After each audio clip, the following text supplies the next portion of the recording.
My wife slept with her boss and got pregnant, then they plotted to use me to fund their new life. But what I did next left their perfect plan in ruins. I'm 33 and my wife, well, now my ex-wife, Jessica, is 31. We've been together since college and married right after graduation. Back then, everything felt perfect. We were both ambitious, had similar goals, and just clicked in a way that made me think, yeah, this is my person. The plan was always clear from the start. We'd build our careers, save up, maybe travel a bit, and then, when the time was right, start a family. Kids weren't off the table, they were just something we wanted to wait for until it made sense financially and emotionally. We both grew up in households where money was tight, and we didn't want that stress for ourselves or any future kids.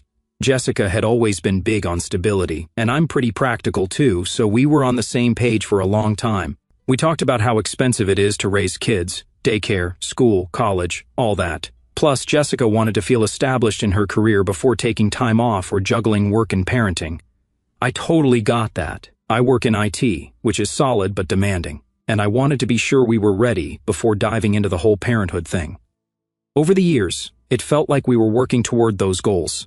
We moved into a nice little starter home in a decent neighborhood and even adopted Max, our dog, who's basically our fur child. Life was good. Jessica worked in marketing, and she was always talking about how she wanted to climb the ladder. She's a hard worker, no question about that.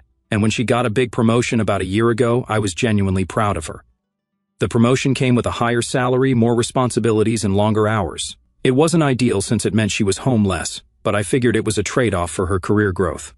I knew how much it meant to her, so I tried to be supportive. If she had to stay late or go to some networking event, I'd cover things at home, cooking, cleaning, taking care of Max. We didn't have kids, so I thought it was manageable. At the same time, I started noticing that Jessica seemed more stressed than usual.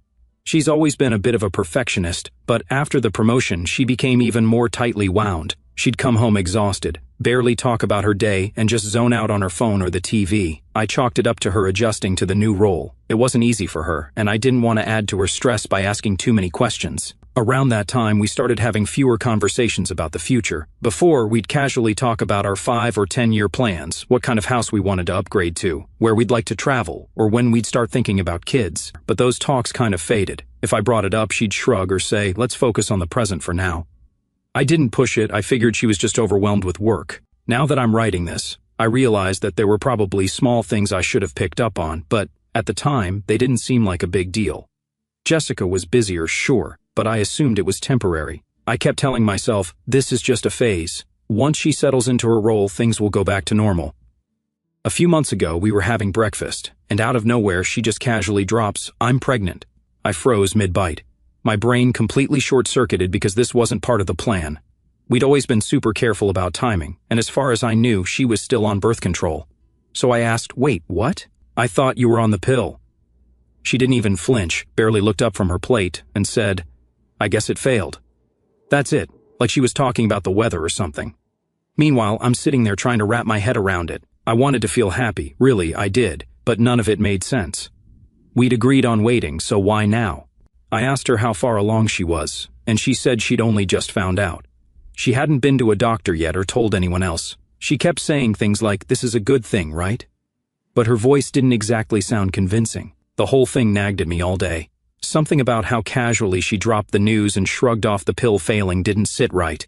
So I called a doctor, not our regular one, just a local clinic, under the guise of wanting more information about birth control effectiveness. I asked how common it was for the pill to just fail. The nurse on the line was polite but matter-of-fact. If taken correctly, the failure rate is less than 1%. Were there any missed doses, medications that could interfere, or inconsistent use? I could practically hear the skepticism in her voice. That answer only made my head spin more. Jessica wasn't careless, or at least I thought she wasn't. She always made a point of being responsible about this stuff.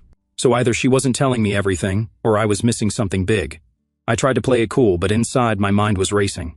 I didn't want to come across as unsupportive, but I had so many questions. How did this happen? Were we really ready for this? Did she actually want this, or was she just saying that because it was already happening? I figured we'd sit down soon and have a real conversation about what this meant for us. But before we even got to that point, things started to shift in a way I couldn't ignore. It was subtle at first. Jessica wasn't really talking about the pregnancy unless I brought it up. Even then, her answers felt rehearsed. I figured maybe she was still processing it all, which made sense. I mean, this was big news for both of us. I tried to be patient, thinking she'd open up when she was ready. But then came the expenses. We'd always been good about managing our money. Neither of us came from wealthy families, so we'd learned early on to budget carefully. Our joint savings account was something we both took pride in. It was enough to give us some breathing room if anything unexpected happened. Over the years, we'd built it up slowly, just in case.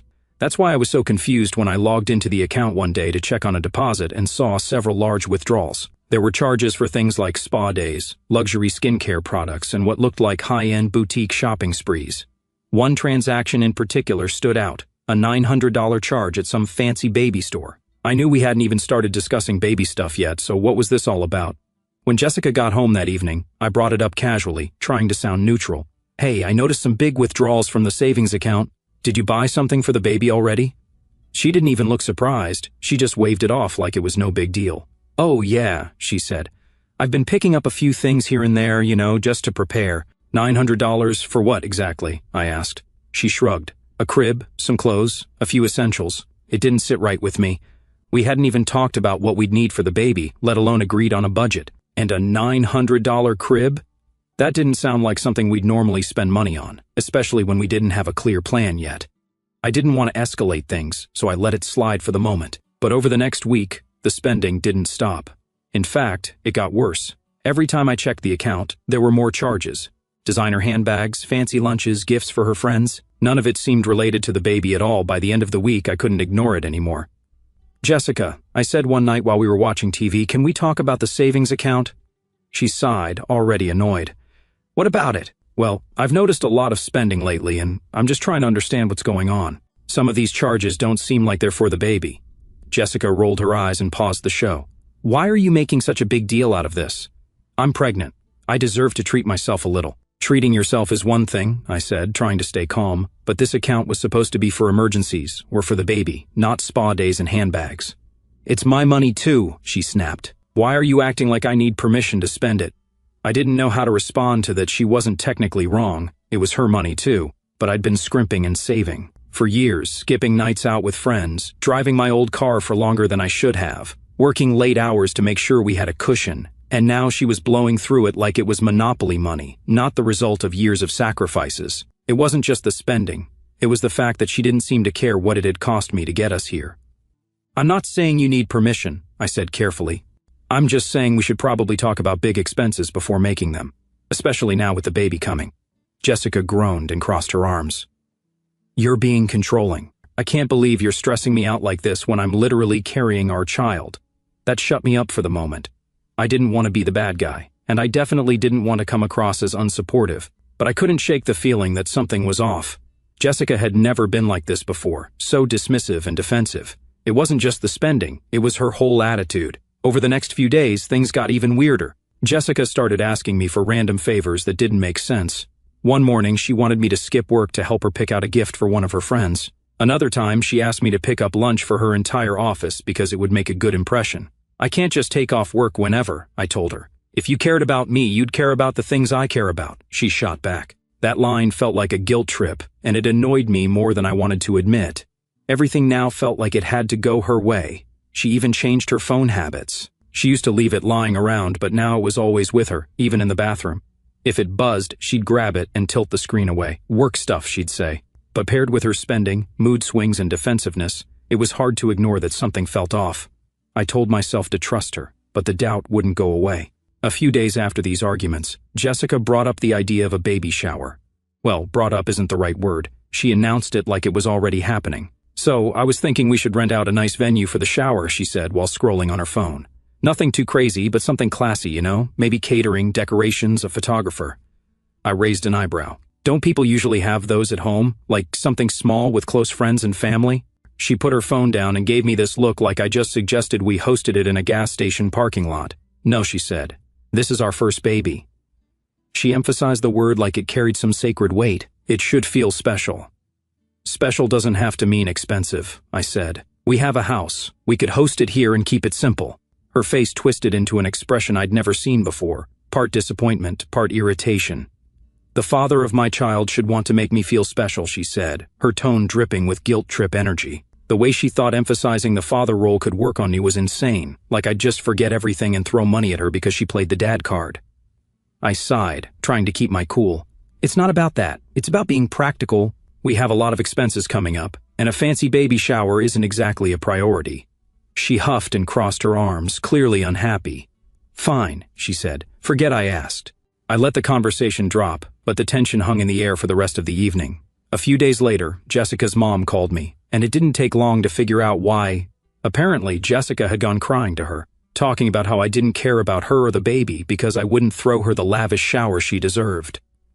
Her mom, bless her heart, decided to step in and fix everything. I've already booked the community center and invited family and friends, she said, practically bubbling with excitement. I know you're busy, but I think it'll mean so much to her. I didn't have the heart to say no. Her mom meant well, and honestly, I figured it might take some pressure off me and keep Jessica from spiraling any further, so I agreed. When I told Jessica about it, her mood did a complete 180. She went from sulking and throwing jabs to beaming like a kid on Christmas morning. See? This is how it should be, she said, practically glowing. It was hard not to roll my eyes, but I let her have her moment. I didn't say anything, but her excitement felt odd, like she cared more about the party than the actual baby. Still, I figured it was harmless. A baby shower is just one day, right? The week leading up to the shower was uneventful, at least on the surface. Jessica was spending more time on her phone than usual, but that wasn't new. She seemed distracted, but whenever I asked if everything was okay, she'd brush me off with a quick, just work stuff. Then, 2 days before the shower, everything changed. Jessica came home from work carrying a gift bag. She set it on the kitchen counter and said, "One of my CO workers gave me this for the baby. Isn't that sweet?" I glanced at the bag but didn't think much of it at the time. "That's nice of them," I said, not really paying attention. She nodded and headed upstairs, leaving the bag behind. I assumed she'd forgotten about it, so I went about my evening like usual. It wasn't until later that I walked over to the counter, curious about what her coworker had given her. I wasn't expecting anything fancy, maybe a onesie or a small toy, but when I opened the bag, my heart stopped. Inside was a handwritten note on a small card. It said, "I can't wait until this baby is here. We're going to have an amazing life together. Ryan." I read the note twice, then a third time, hoping I was misunderstanding something. Who the hell was Ryan? I felt a pit in my stomach as I stared at the card. Jessica hadn't mentioned anyone named Ryan before, not in a way that stood out anyway. Was this just a weird joke, or was it something else entirely? My mind started racing, the defensiveness, the secrecy, the spending, it all started clicking in ways I didn't want to believe. I heard Jessica coming to the kitchen, so I tried to act normal. I didn't say anything about the note yet, but I couldn't stop replaying it in my head. I needed answers, but I didn't want to confront her without knowing the full story. The next day, while Jessica was at work, I decided to call one of her coworkers. I didn't know many of them personally, but I remembered meeting a woman named Stephanie at one of their work events. She seemed friendly and approachable, so I figured she'd be my best shot at getting some clarity. When Stephanie picked up, I kept the conversation casual at first. "Hey, this is Jessica's husband," I said. "Sorry to bother you. I just had a quick question." She seemed surprised but polite. "Oh, hi, what's up?" I hesitated for a moment, keeping my tone light. "Hey, Stephanie, quick question. Jessica mentioned a coworker named Ryan gave her a baby gift, and I was thinking of reaching out to thank him. Do you happen to know if he's in her department? I don't want to send anything to the wrong person." There was a long pause. Ryan?" Stephanie said, her voice uneasy. "Yeah," I said, my chest tightening. "Her coworker, Ryan." There was a pause, longer than I expected. Finally, Stephanie spoke, her voice uneasy. Ryan isn't exactly her coworker. He's actually her supervisor." That hit like a brick, but I kept my tone steady. "Her supervisor?" "Yeah," she said hesitantly. "Look, I really think you should talk to Jessica about that." That was all I needed to hear. My suspicion wasn't just paranoia. This was bigger than I'd imagined. Her coworker was actually her supervisor. I hung up the phone and sat there for a moment. The weight of it all set in. My hands shook as my mind raced. I needed answers. No more excuses, no more waiting. That evening, while Jessica was glued to the TV, I made my move. Checking her phone felt like crossing a line, but at this point, the line had already been obliterated, and I didn't even care if she came and found me looking at her phone. The messages on Jessica's phone were worse than I could have imagined. Dozens of texts between her and her supervisor. They weren't just flirty, they were blatant. Things like, "I can't wait for us to finally be together, and once the baby's born, we'll figure everything out." But what made my blood boil were the ones where Ryan outright talked about using me. "He'll cover the bills until we can make the transition easier," one text said. "Don't worry about him. He's clueless." I felt like the room was spinning as I kept scrolling through the messages. Ryan wasn't just some random fling, he was planning a future with her, a future that only worked as long as it didn't inconvenience him. And the worst part? There was a conversation where Jessica straight up asked what they'd do if I found out. His response? Then he can foot the bill for the kid, and we move on. Like, are you kidding me? This guy was not only screwing around with my wife but had the audacity to treat me like I was just some wallet to fund their little fantasy life. I was shaking with anger, my grip on the phone tightening. I couldn't believe the sheer nerve of it all, the lies, the planning, the complete disregard for me and everything I thought we had. I'd bent over backward to give her the stability she always said she wanted. I handled everything at home when she worked late, never complained when her promotion meant less time for us, and supported every single ambition she had, no matter how much it cost me. And for what? So she could throw it all away for some guy who barely lifted a finger? This dude didn't make even half the sacrifices I did. Hell, all he managed to do was knock her up and make plans to leave me holding the bag. Meanwhile, I'm over here doing everything I can to make sure she had the life she always talked about, and this is how she repaid me. Unbelievable. I didn't sleep that night. I just sat there staring at her phone, feeling like my whole life had been flipped upside down. By morning, I knew one thing for sure. I couldn't let her keep playing me like this. I thought the baby shower was the perfect opportunity to expose everything. The day of the shower arrived, and I went through the motions as if nothing had happened. Jessica was her usual bubbly self, playing the glowing mom-to-be in front of her friends and family. She was all smiles, acting like everything was perfect. Meanwhile, I was barely holding it together. Her mom had rented out a community center and gone all out with the decorations. People were mingling, laughing, and congratulating Jessica on her pregnancy. It all felt so fake, like a twisted performance. Jessica soaked up the attention, hugging people and showing off the small bump that was barely visible under her dress. Her friends were fawning over her. "You're glowing, and you're going to be such a great mom." I kept wondering how many of them knew the truth, or if they were just as in the dark as I'd been. At one point, Jessica's mom pulled me aside to thank me for coming.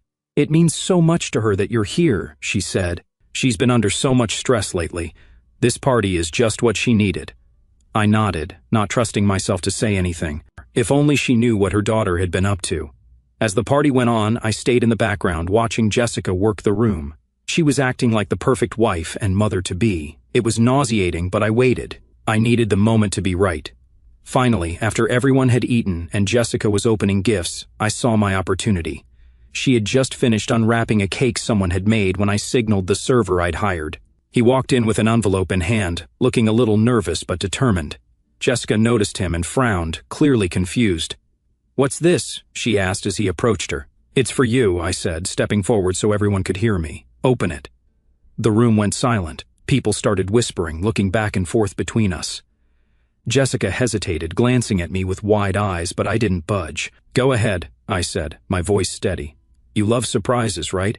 She opened the envelope with shaky hands, pulling out the divorce papers that I'd had prepared on the same day I found those disgusting texts. Her face went pale as she read them. "What is this?" she whispered. I crossed my arms and took a deep breath. "It's the truth, Jessica. It's time everyone here knew what you've been hiding." Gasps echoed around the room as I launched into it. I told everyone loudly about her affair with Ryan, the texts I'd found, and how they'd been using me to pay for their future together. I didn't hold back. "While I've been working my ass off to build a life for us, Jessica's been sneaking around with her supervisor," I said, trying to keep my voice steady. "And that baby she's so excited about? It's not even mine." Jessica tried to interrupt, stammering out excuses, but I raised my hand to stop her. "Don't even try, Jessica. I saw the texts. I know everything. The late nights, the lies, the spending. It all makes sense now. You've been playing me, and I'm done." The room erupted into whispers and murmurs. Her mom looked like she'd been hit by a truck, her jaw hanging open as she turned to Jessica. "Is this true?"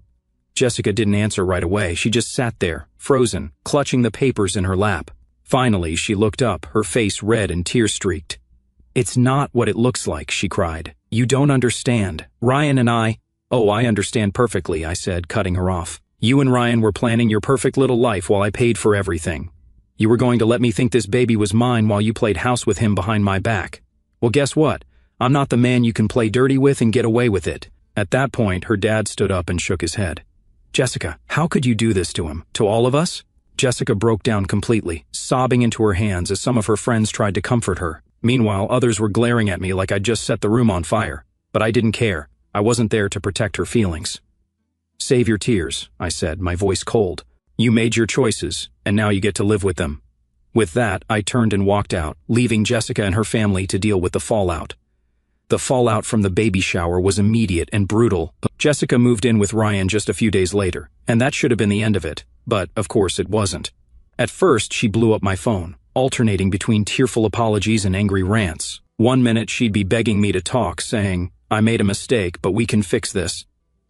The next, she'd be furious, accusing me of ruining her reputation and destroying her life. I ignored all of it. For a while she went quiet. I thought maybe she'd finally accepted that I was done. But then the demands started. It began with small things. Jessica wanted me to keep paying for her car. She said it was only fair since she was pregnant and needed transportation. I shot that down immediately. "Ask Ryan," I texted back. "He's the baby's father, not me." But before all that drama with Jessica escalated, I made sure Ryan felt the heat too. Turns out, workplace affairs don't exactly sit well with HR, especially when you're a supervisor and the affair is with your subordinate. I sent an anonymous email to his company's compliance department, attaching a few of their flirty texts and casually mentioning how inappropriate it looked for a supervisor to be involved with someone they manage. Let's just say Ryan's leadership skills came under heavy scrutiny. Word got back to me through mutual acquaintances that he'd been asked to step down while they conducted an investigation. Guess he didn't factor that into his grand plan with Jessica. Oops. But then Jessica started asking for money. Her argument was always the same: "You owe me at least this much for what we've been through together." She claimed she needed help covering bills, buying baby supplies, and keeping up with rent. I wasn't having it. I'd already moved all the funds out of our joint accounts, so she didn't have access to anything I hadn't given her. I told her flat out, "You're not my responsibility anymore. Figure it out with Ryan." That's when things got messy. The first big blow-up came over Max, our dog. Max had always been my dog. Before Jessica, before the marriage, before everything. I was the one who adopted him, took him to the vet, and made sure he was taken care of. But now, suddenly, Jessica decided she wanted him. "You're leaving me," she said, her voice dripping with self-pity during one of our rare phone calls. "The least you could do is let me keep Max. I need him for emotional support." I laughed out loud, which probably wasn't the most mature response, but I couldn't help it. "Max isn't an emotional support dog," I said, "and even if he were, he's my dog. I've been the one taking care of him for years." Jessica didn't let it go. She threatened to take me to court, claiming she'd have a better case because she was pregnant. I was ready for her, though. I gathered every vet record, receipt, and photo I had of Max, proving he'd always been mine. Eventually, she dropped it, probably realizing she wouldn't win. Then came the cherry on top, the social media apology. Jessica called me one evening. I didn't even recognize the number because I'd blocked her main line. When I picked up, her voice was shaky but determined. "I need you to fix this," she said. "Fix what?" I asked, already annoyed. "You embarrassed me in front of everyone," she said. "You humiliated me at the shower, and now people are talking. They think I'm some kind of monster." I didn't bother correcting her. "I need you to post something," she continued.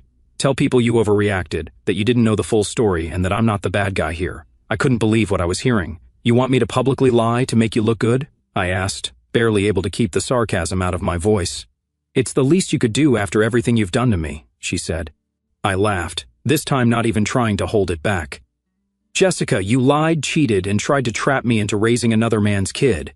I don't owe you anything, least of all an apology."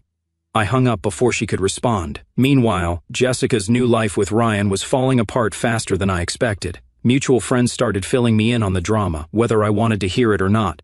Apparently, Ryan wasn't as invested in their future as he'd made it seem.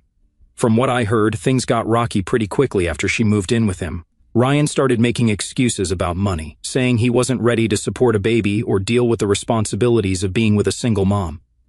He started pulling away, spending more time at work and less time at home. About a month after the baby shower, I got a text from one of Jessica's old friends. "Did you hear? Ryan dumped her." I couldn't say I was surprised. Ryan had never seemed like the type to stick around when things got tough. Still, I felt a weird mix of emotions when I heard the news. On one hand, it was satisfying to know that karma had caught up with them. On the other hand, I couldn't help but feel bad for the baby, who hadn't asked to be born into this mess. 2 days ago, I was finally starting to feel like my life was settling back into place. The doorbell rang. I looked through the peephole, and there she was, Jessica. She showed up at my door like a complete maniac, ringing the bell non-stop. I ignored it at first, but she wasn't giving up, so I finally opened it. There she was, looking like a total wreck. Hair a mess, eyes red, and this weird mix of desperation and self-pity on her face. "Please," she said, already crying, "I need your help. I can't do this on my own. I just stood there, staring at her. I didn't even know what to say at first. Honestly, I was more annoyed than anything. She actually thought she could just show up here after everything and I'd what, fix her life for her? Not happening. Jessica, I said, keeping it short, go home. She started full-on sobbing, saying she didn't mean for things to end up like this, how she had no one else to turn to, blah blah blah. I wasn't buying it. Whatever she was dealing with wasn't my problem anymore. Without another word, I stepped back, shut the door, locked it. Done. Since then, it's been quiet on my end. I heard through the grapevine that Ryan bailed on her, and now she's struggling with rent, bills, and getting ready for the baby, all by herself. But honestly, that's not my issue. I've been doing better than I have in years. Max and I have our routine down, and life feels normal again. I'm actually looking forward to what's next.